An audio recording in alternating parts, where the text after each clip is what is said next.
इस पाठ का साहित्य प्रकार है जीवनी। विद्यार्थी मित्रों, आज हम इस पाठ के दूसरे भाग में है।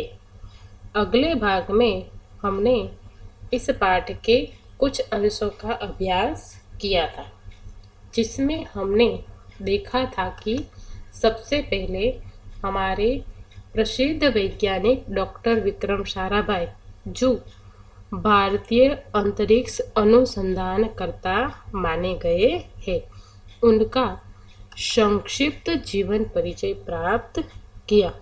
उसके बाद हमने इस पाठ के अभ्यास की शुरुआत की, जिसमें हमने देखा था कि विक्रम जब छोटे थे, केवल 2 वर्ष के बालक थे, उस समय उसे देखकर रविंद्रनाथ ठाकुर ने उस 2 वर्ष के बालक के बारे में एक भविष्यवाणी की थी।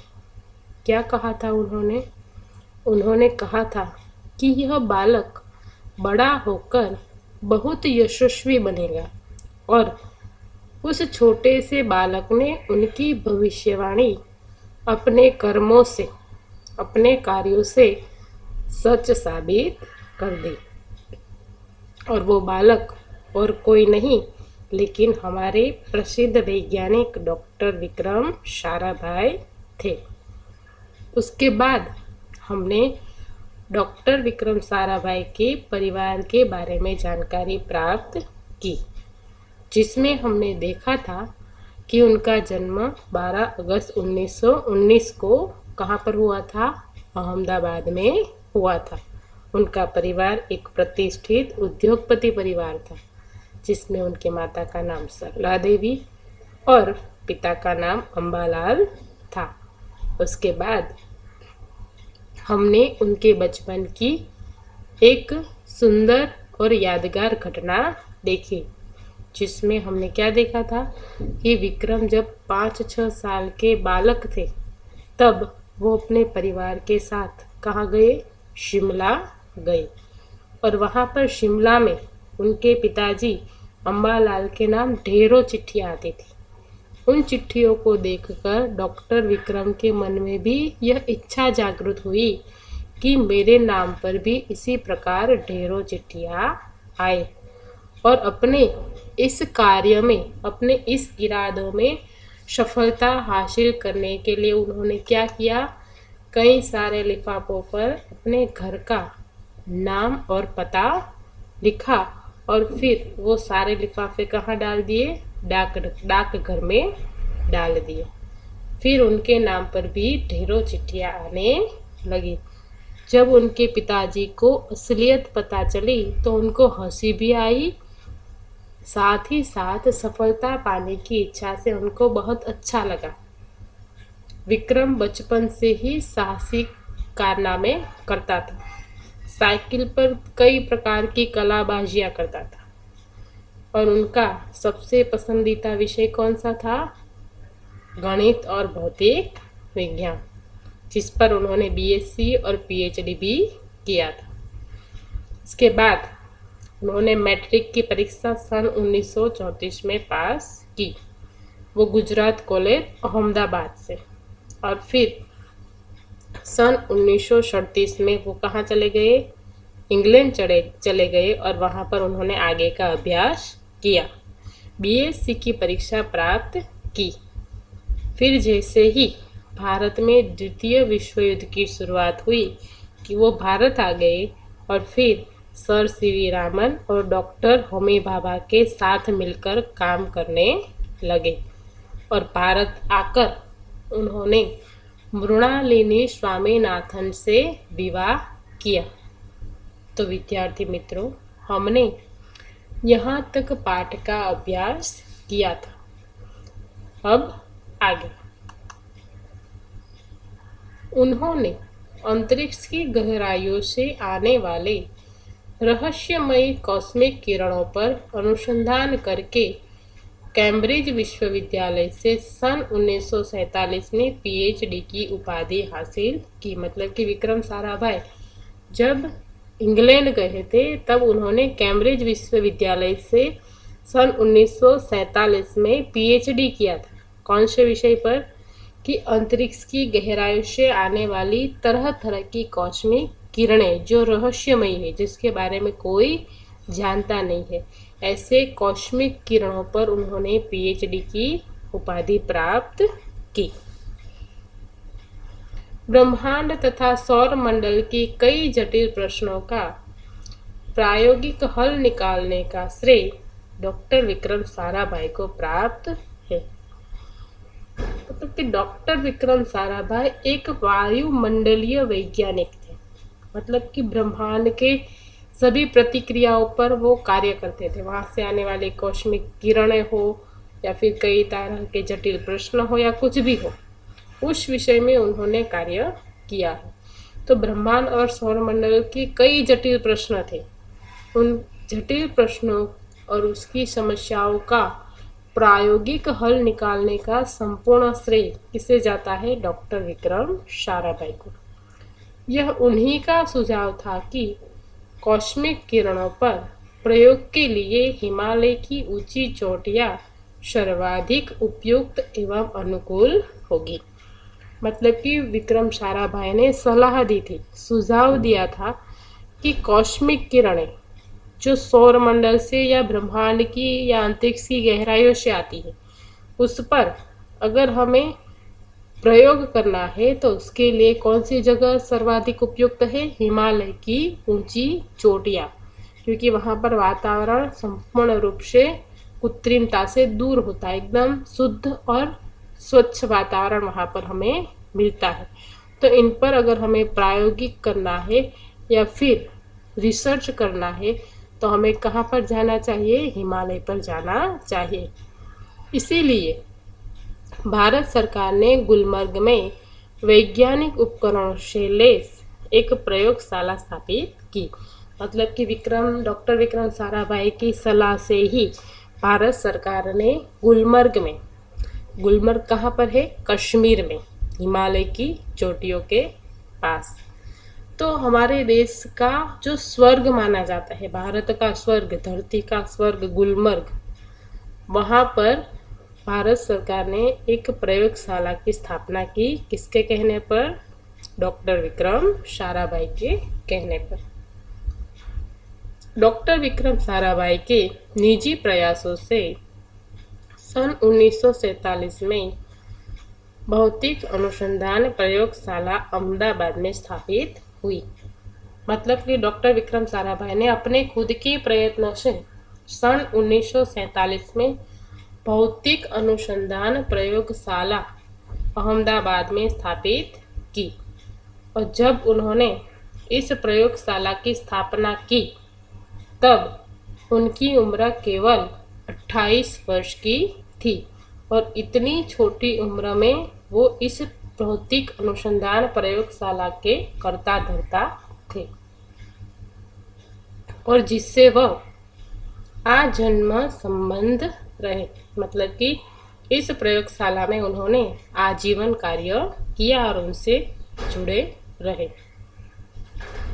साथ ही उन्होंने देश में वस्त्र उद्योग की तकनीकी समस्याओं के हल निकालने के उद्देश्य से अहमदाबाद में ही टेक्सटाइल इंडस्ट्रीज रिसर्च एसोसिएशन की आधारशिला रखी।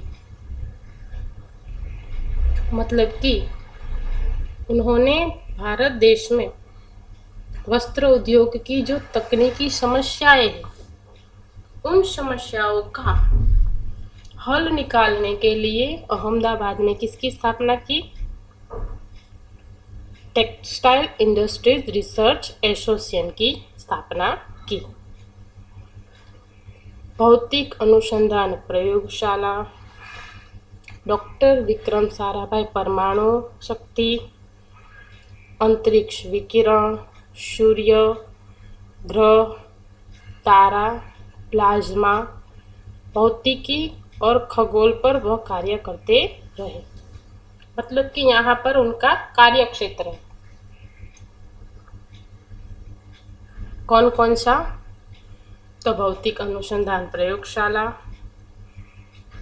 परमाणु शक्ति, अंतरिक्ष विकिरण, सूर्य, ग्रह, तारा, प्लाज्मा तथा भौतिक विज्ञान और खगोल शास्त्र। यह उनके कार्य के क्षेत्र थे जिन पर उन्होंने रिसर्च किया, अपना कार्य किया। सन 1961 में परमाणु ऊर्जा आयोग के सदस्य बनाए गए। मतलब कि उसके बाद उनको परमाणु ऊर्जा आयोग का क्या बनाया गया? सदस्य। डॉक्टर भाभा की मृत्यु के पश्चात परमाणु ऊर्जा संस्थानों का भार युवा वैज्ञानिक डॉक्टर विक्रम साराभाई के कंधों पर ही आ गया। मतलब कि वो डॉक्टर होमी भाभा और सर सीवी रामन के साथ मिलकर काम करते थे, लेकिन डॉक्टर होमी भाभा की मृत्यु के बाद परमाणु ऊर्जा संस्थान का संपूर्ण भार किस पर आ गया? डॉक्टर विक्रम साराभाई के कंधों पर। उन्होंने भारतीय अनुसंधान केंद्र का गठन किया। डॉक्टर विक्रम साराभाई इसके पहले अध्यक्ष बने। मतलब कि परमाणु ऊर्जा आयोग के पहले वो क्या बने? अध्यक्ष। यह उनकी अगुवाई एवं अथक परिश्रम का ही परिणाम है। अगुवाई यानी कि सफलतापूर्वक कार्य करने का उनका जो दृढ़ निश्चय है, उनका जो परिश्रम है, उसी परिश्रम का परिणाम है कि भारत में दूरसंचार, दूरदर्शन एवं मौसम विज्ञान के लिए प्रक्षेपित अनेक उपग्रह अंतरिक्ष में सफलतापूर्वक कार्य कर रहे हैं। मतलब कि विक्रम साराभाई की बदौलत ही आज भारत के कई उपग्रह अंतरिक्ष में छोड़े गए हैं और सफलतापूर्वक वो कार्य कर रहे हैं। उसे कहते हैं कृत्रिम उपग्रह, जो धरती से अवकाश में छोड़े जाते हैं और अवकाश में वो रिसर्च का काम करते हैं, वातावरण का। आजकल हम देखते हैं कि बारिश के मौसम में बारिश आने से पूर्व ही उसकी अगुवाई की जाती है कि इतनी बारिश होगी, इतना तूफान आएगा। तो ये किसके कारण होता है? ये कृत्रिम उपग्रहों के कारण, जो पूरे संपूर्ण रूप से ब्रह्मांड का रिसर्च करता है और उसके द्वारा हमें ये संदेशा मिलता है कि कितने प्रमाण में कितने तरह की बारिश या फिर गर्मी या धूप हो या कुछ भी हो, उसकी जानकारी इन उपग्रहों के माध्यम से हमें मिलती है। वो वातावरण का रिसर्च करते हैं और उसके द्वारा हम अगुवाई से, मतलब कि पहले से ही यह जान लेते हैं कि वातावरण में कौन कौन से परिवर्तन आने वाले हैं।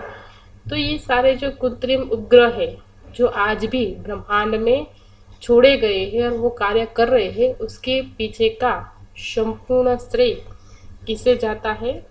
डॉक्टर विक्रम साराभाई को। डॉक्टर विक्रम साराभाई ने अपना संपूर्ण जीवन भारत तथा विज्ञान के समग्र विकास के लिए समर्पित कर दिया। भारत के विकास में उत्कृष्ट योगदान के लिए उन्होंने कई राष्ट्रीय और अंतर्राष्ट्रीय सम्मान प्राप्त हुए।